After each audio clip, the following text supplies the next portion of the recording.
les problèmes de la nationalité de M. Kabila. Mais depuis qu'il est là, il y en a qui disent qu'il est congolais, il y en a qui disent qu'il n'est pas congolais. Et je dois vous dire que moi, je suis aussi parmi ceux qui hésitent à fixer exactement la nationalité de ces messieurs. Mais comme il est quand même là, nous avons dit que ce monsieur est là par la volonté de la communauté internationale, ce n'est pas par la volonté du peuple congolais.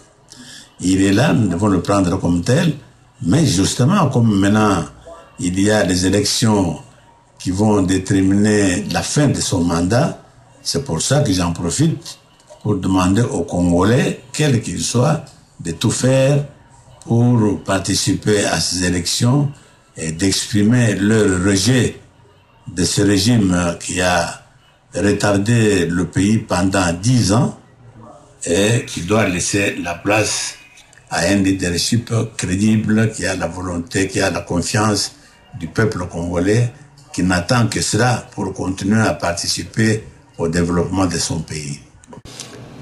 Oui, Tshisekedi acceptera ça si c'est un autre candidat qui passe.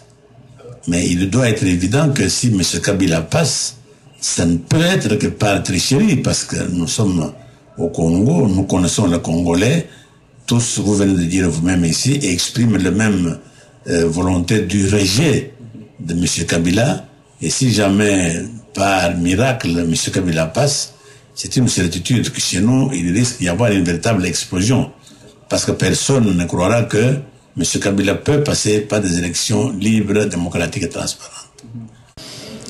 J'ai dit que ce n'est pas la personne de Tshisekedi que ces gens accueillent. Le peuple congolais a acquis la maturité politique qu'il faut pour se prendre en main.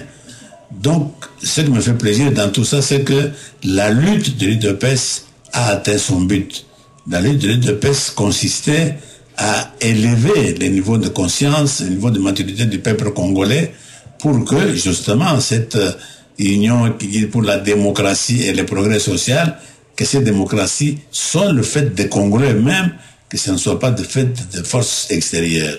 Et ça me fait un grand plaisir parce que, à 30 ans de lutte, et quand je vois cela, j'ai dit, le peuple congolais a atteint la maturité et je crois qu'il est temps qu'il commence d'abord à élire des dirigeants dont il a confiance et surtout commence le travail du développement.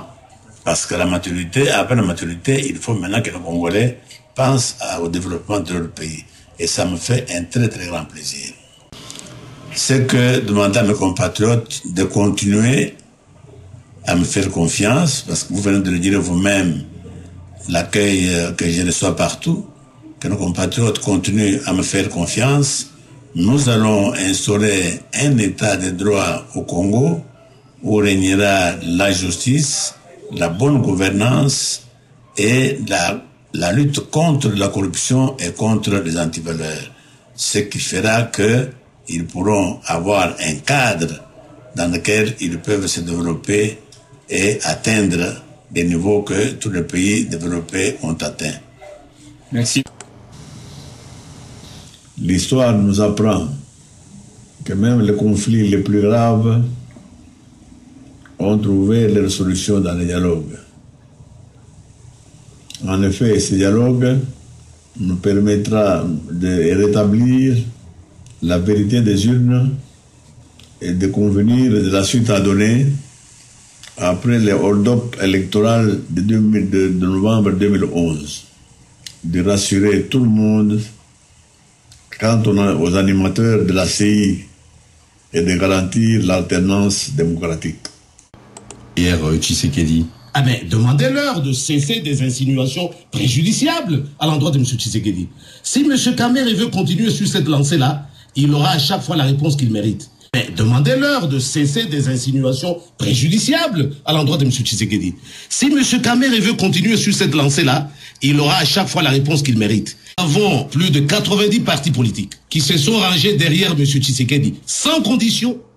Quand vous demandez à M. Tshisekedi des postes ministériels, par exemple, ou être à la tête des institutions, ce sont des matières réglées par la Constitution du Congo. Eh bien, l'impression de tout le monde, c'est Kabila, c'est pire. Parce que Mobutu avait au moins certaines notions de la chose publique, de l'intérêt général, même si il utilisait cette notion par démagogie pour au contraire servir ses intérêts à lui, tandis que Kabila manque de toute notion, de quoi que ce soit. Il navigue à vue, il ne sait pas où il va. Ce qui nous ramène en retard, parce que nous étions tous en fait à ce niveau-là. Mais avec tout ce qui est arrivé, avec la dictature, surtout avec la lutte contre la dictature, nous avons appris d'abord à maîtriser la peur, à affronter les dictateurs en face, et puis à avoir un minimum de culture politique. Tandis que Kabila, pendant tout ce temps, il vivait en dehors du temps, dans les montagnes de Fizi, où il creusait de l'or et il ne se donnait rien. Et c'est maintenant que Kabila parle politique, pense politique, peut vouloir tenir des discours politiques. Voilà pourquoi nous sommes en retard. En fait, il nous a retardé de quelques années. Tout notre problème, depuis qu'il est au pouvoir, c'est en fait les recycler politiquement pour qu'il arrive au même niveau que la majorité de la classe politique. De cette manière, nous pouvons en fait émettre sur la même longueur d'onde. Là où je vous parle, Kabila fait l'unanimité contre. Ça, vous pouvez en être certain. Il peut tenir combien de temps comme ça? Bon, moi je ne sais pas, mais j'étais justement en train de vous dire que la peur que sa répression sanglante avait imposée avait provoqué ce que vous pouvez avoir l'impression que c'était une faiblesse. Mais je vous dis, au moment où nous parlons, si vous suivez les nouvelles de Kinshasa, c'est presque chaque jour qu'il y a des manifestations.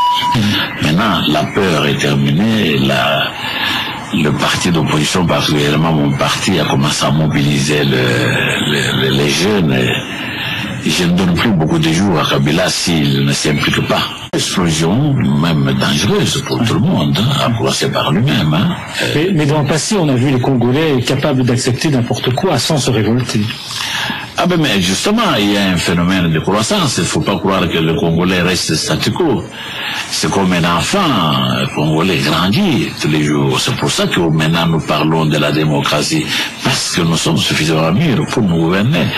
Donc ce que hier on supportait, parce qu'on avait un certain esprit, un esprit d'enfant, tout ça, cet esprit s'en va, parce que les gens deviennent sages, deviennent adultes, et par conséquent commencent à contester ce qui ne va pas. C'est autre chose.